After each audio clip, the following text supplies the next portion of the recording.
Hey guys, how's it going? Now I know that we all have at least one or two knives in our collection that, after a period of time, after having it for quite a while, just starts to, seem rather bland. You start to lose interest in it. You've gotten some cooler stuff over the years, and while you still love the knife and it's still a great knife, it's just not as special to you as it once was. And for me, that was this ZT 560. I always loved the knife since the day I got it. I had two of them. I had the 561, which is the OD, not OD, the brown scale, and then I've had this one, and I love them both. They function amazingly. Great size, relatively heavy duty, high quality materials, the LMAX steel, the titanium frame lock, really nice shaped and textured G10. I just love the knife. So anyways, it was yesterday that I got the idea of trying to do some anodizing, and so I was looking up online to see the cheapest method by which I could do it, and finally decided to do it. I went shopping, got the stuff I needed for less than $20, and I tried it out, and here's what it looks like.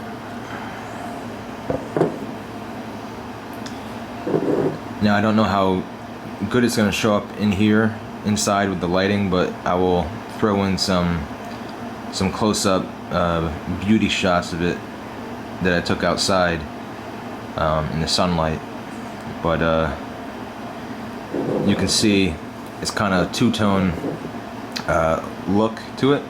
Got a really nice like bronze goldish color to it on the top, and then it goes down to a kind of in the middle. It's almost let's say it's like a light purple, a little bit of pinks, and then it gets deep purple, and it's pretty deep purple, and maybe a little blue towards the bottom or the back of the scale. So I kind of did this by accident, because I originally had just wanted to go with a nice blue, but since it was my first time doing it, I didn't really know how it would work, and since I use 9-volt batteries, I didn't know how many I'd need. I didn't know how many would get what color, and I was just having a little bit of trouble, and it didn't seem like it was really doing anything for a while with 2 or 3 batteries. So I pulled it out and looked at it, and sometimes when you reintroduce it back into the water, it'll kind of flash it, and it'll color a lot faster once you take it out and reintroduce it. And that's what kind of happened with this bronze. And then I decided I wanted to kick up the voltage and try to go for a blue, and I just dipped in the bottom half first just to see what would happen, and it kind of came out like this, and I pulled it out relatively quick. That way more time, or there's more the rear of the knife spent more time in the solution than up here. That way it would be darker down here, and then gradually kind of transition back to that bronze. And that's kind of what happened, and I really love it. Both of these colors are on the lower voltage end of the spectrum, so I believe that means that you can still go in and change it to anything with a higher voltage. I believe that's how it works. But obviously, it's all the way around, inside, out, sides, everything's anodized. I'm going to show you real quick my setup, and then I'll come back to you and show you some outside shots of the knife. So here's a quick look at my DIY hack job of an anodizing setup. Basically, all it is you know, a Tupperware container that I had, and it's probably about 3.5 inch deep, and I have about 3 inches of water in there. And basically all you need is 2 wires. I used alligator clips to attach to the ends of the wire so that I can clip them onto the batteries and the part.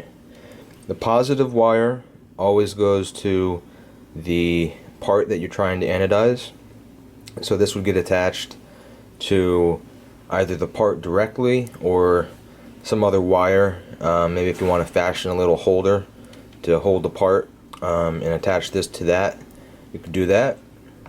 And for the negative, what I do is I've seen some people doing it with cotton swabs, but I just decided to use a piece of a sponge, and what that allows is for the conduction to go through the sponge without actually having to have the metal of the negative actually touching the water directly. Now, how I originally did it with with using the sponge like that and using a secondary piece of wire, this portion I wrapped around the titanium handle and I kind of dunked it in, held it in place like that, and then I clipped the alligator clip to the other end of the wire. It worked, but it was taking a really long time, so I kind of just eventually, to get the finish that I actually ended up with on that ZT 560, what I did was just directly put the alligator clip attached to the handle, and I just took the alligator clip for the negative and just kind of dipped it in the water. That created the most conductivity, and that seemed to work the best.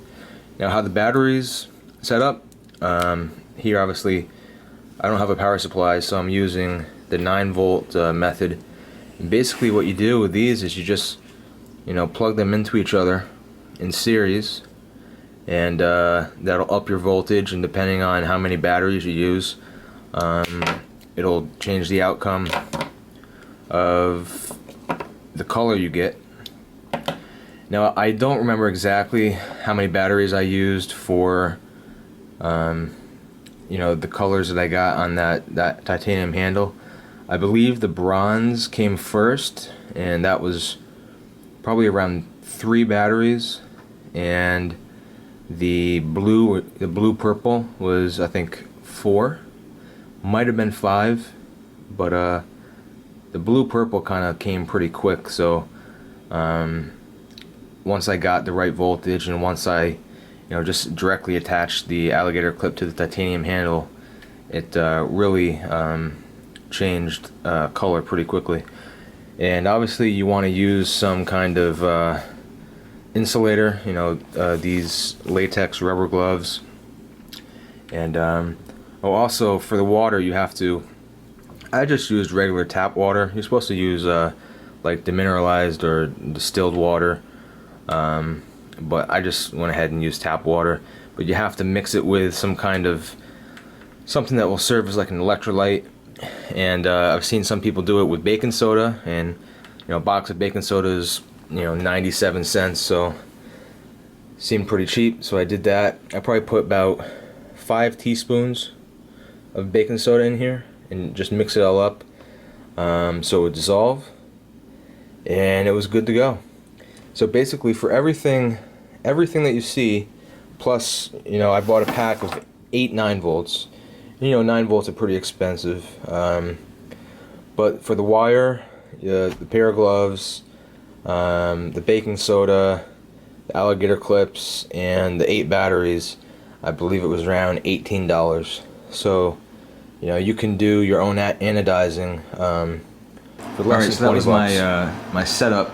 As you can see, it's not a professional setup by any means, but you know, I only had this knife that I wanted to anodize, so I wasn't going to go spend, you know, $100 or more on a DC power supply and, you know, whatever else. So I, you know, just fashioned that together, like I said, for less than 20 bucks, and I'm definitely happy with how it came out for all the money that went into it.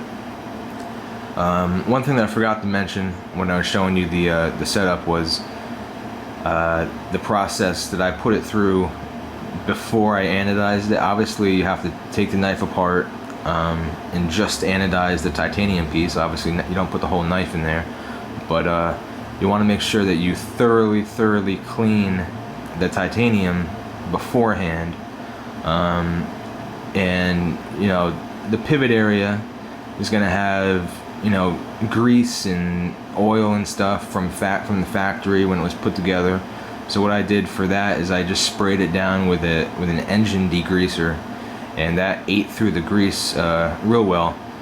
And then what I did was I just sprayed off the engine degreaser with water, and then I put it in kind of like a soapy solution that I made with some dish soap and some mean green, you know, cleaning solution.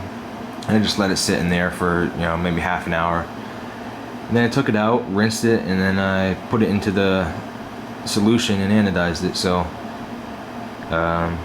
it's just, you want to make sure that you have, you know, all the dust and all the grease and all the oils and stuff that might have accumulated over you having the knife. You want to make sure it's clean. That way the anodizing will be you know, thorough. It won't be blotchy.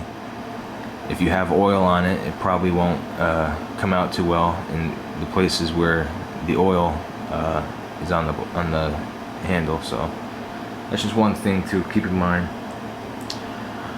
Alright, well, that's pretty much it. I'm just gonna go ahead and after I finish this part, I'm gonna show you the couple clips that I took of the knife outside, and then that'll be it. Alright, thanks for watching.